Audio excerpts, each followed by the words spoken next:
Hello, and welcome to the eLearning and Instructional Design for Beginners podcast, where new and aspiring instructional designers start, grow, and advance their careers in instructional design and online learning development. I'm your host, Crystal Harper. I'm a former school teacher who transitioned to instructional design, all while working full-time as a single mom. Would you like to become a successful instructional designer without the burden of earning another degree? Well, then let's get started. Storyboards plot out e-learning course content, structure, and overall flow of the course. Building a storyboard is great practice when determining what media to utilize in your course, as it gives you the opportunity to think about how and where elements will fit into the course. It will also help you with determining whether you have considered all the necessary content to include in your course. In order for content to be presented effectively, it's essential for it to be accurately prepared. Instructional techniques need to be developed creatively through an engaging and motivating learning experience. Content can consist of many different elements, ranging from documents and presentations to interactive simulations and job aids. This video will mainly focus on the development of interactive courses, which is the most common form of developing e-learning content. Interactive content allows for teachers to use a variety of techniques and media. It's very likely that most of the content for your course you're creating is already available. Some examples of already made content may include user manuals, classroom course handouts, lectures, slideshow presentations, documented case studies, training materials, reference materials, and illustrative materials such as photographs, images, graphs, and tables. It's important to note that already made materials must be carefully designed and structured in alignment with instructional support in order to determine how learners can function throughout the course. So today what we're going to be doing is we're going to be going over a storyboarding checklist that I created. The storyboarding checklist that I will provide you is a guide. Depending on the online course that you're creating, some of the topics might not be applicable for your course, but the storyboarding checklist will be really helpful for you in organizing all the content for your online course. And then I will also be going over a sample storyboard that I created myself so that you can see a real visual representation of what a storyboard actually looks like. Okay, so let's begin. Okay, so here we go. Right here is a storyboarding checklist that you can also download. If you look in the description of this video, I will give you access to download this checklist for free. Also, these are some sample storyboards that I created myself that will go along as we go through this checklist so you can get a better visual representation of what a storyboard actually looks like. Okay, so first are the basic elements. You need a project title and individual page title. So that goes right here, project title and the lesson title, and right here is the actual page title. You also need to have the text that will be presented on a page to display. So right here under script is all of the text that will be on the page. I also want to mention this too, that every single page that you will be putting onto into your course is going to have an individual storyboard. So every page is going to have an outline just like this. Next is the graphics, such as images that will be utilized, any background image, and the overall layout of the content. So right here is where you list the graphics. You also need to include video media or a description of a link to the source of the video. So right here are some YouTube videos that are going to be included in this course. Next is the audio transcript, such as voiceover narration. And there is no audio transcript for this page, so it is not applicable. And next is navigation information, such as links that will be included in the page being described and where they will take the learner. And right here is where you include the links. Each page or slide of planned e-learning content is represented in the storyboard. I mentioned that before. Okay. You also might want to consider including a syllabus link on the storyboard so that your students can easily refer back to the syllabus at any moment. This is just a reminder saying to know your course goal. Always keep that in mind as you're creating your storyboard. It's a good idea to keep about 3 to 4 objectives per module. So actually, for example, in this module, there is only 1 terminal objective, but 2 enabling objectives.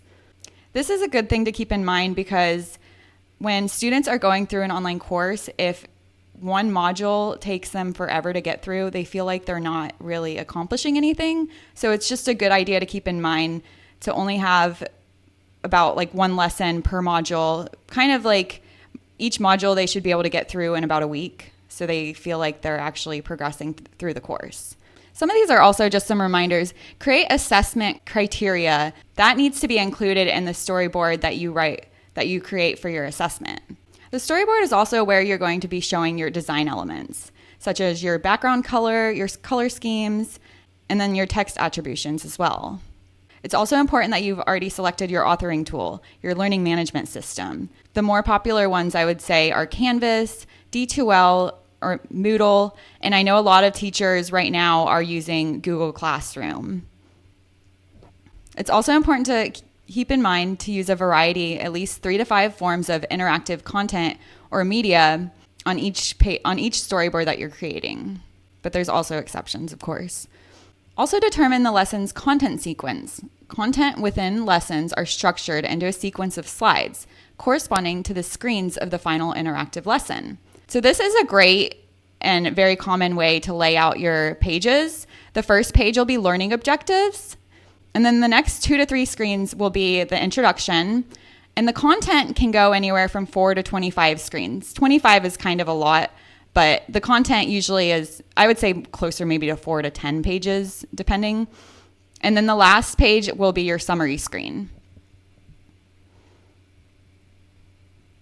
Okay, so you need to use at least 2 different techniques to present content.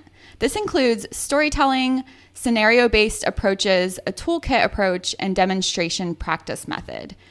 So just be sure to keep that in mind when you're creating your modules, that you include some of these techniques as you're going through the course. These techniques really help with keeping your students engaged, so it's super important. Also be sure to include examples in each of the lessons, both inductively and deductively. It's also a good idea to integrate different media to present the examples as well.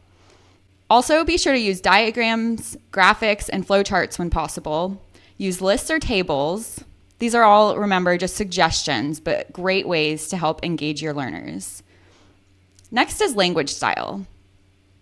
Be sure that the content within each module is written directly, simply, and clearly.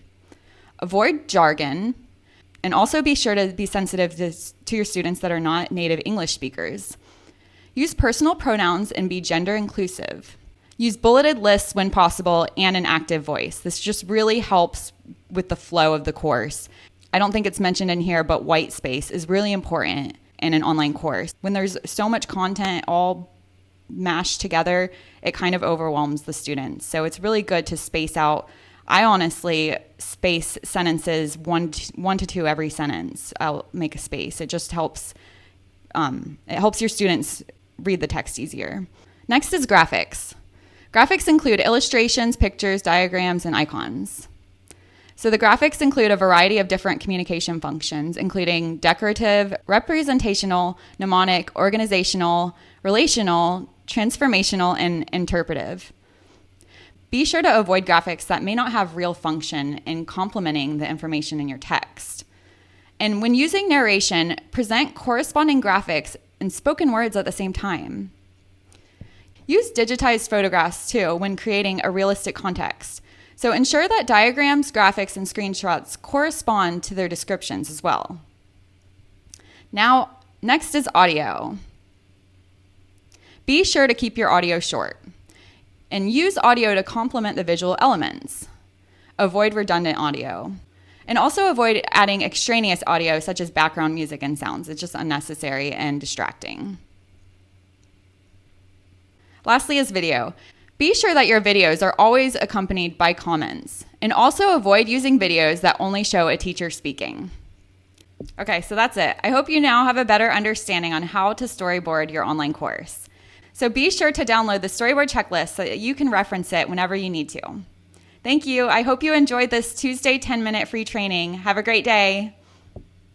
Storyboards are a quick and efficient way for an instructional designer to present a clear idea of how they intend to present course content. A storyboard includes descriptions or samples of audio, visual media, and text elements that the instructional designer intends to include in their online learning modules or courses. Storyboards are crucial to planning and providing a roadmap for your vision of your content. This provides not just a preview of the content that will be presented, but also a preliminary idea of the structure and flow of the course. Building a storyboard is also an opportunity to organize content according to when it will be encountered by learners. Including a flowchart allows the instructional designer to give a visual depiction of the progression of content, pages, or slides in a course. In addition to a flowchart, an overview of course objectives and an overarching outline of course content helps to showcase both the purpose and scope of the course. Storyboards have been used in the video and movie industry for many years, and the creators actually have to pitch their storyboards before the films are made. Storyboards are a kind of prototype, something we create to bring our idea to life and cheaply. Interestingly enough, the first documented use of storyboards like we know today were used by the team at Disney working on the animated Three Little Pigs movie. Depending on the course you are creating, you may wish to design a course blueprint. A course blueprint consists of 4 elements, which include the course description, general course goals, performance objectives, and learning outcomes. Each page or slide of the planned e-learning content should be represented in the storyboard. Most storyboards contain the following information: the project title and individual page title, text that will be presented on a page or display, graphics such as images that will be utilized, any background image, and the overall layout of the content. Video media or a description or a link to the source of the video helps plan your direction. Many storyboards are created by one person but handed to someone to create the content and/or media of the entire course. So the more detail, the better.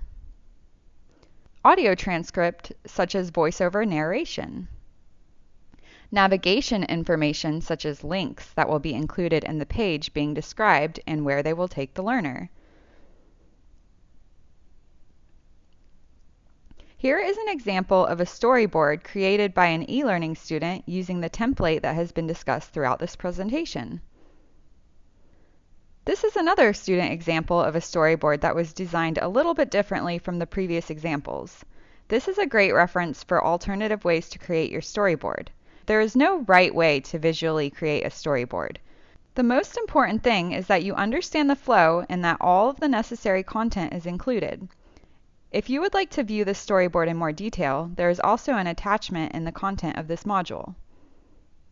Once complete, an instructional designer may present their storyboard to team members or shareholders involved in the instruction, requesting feedback to ensure that all necessary content is included and being conveyed appropriately and efficiently.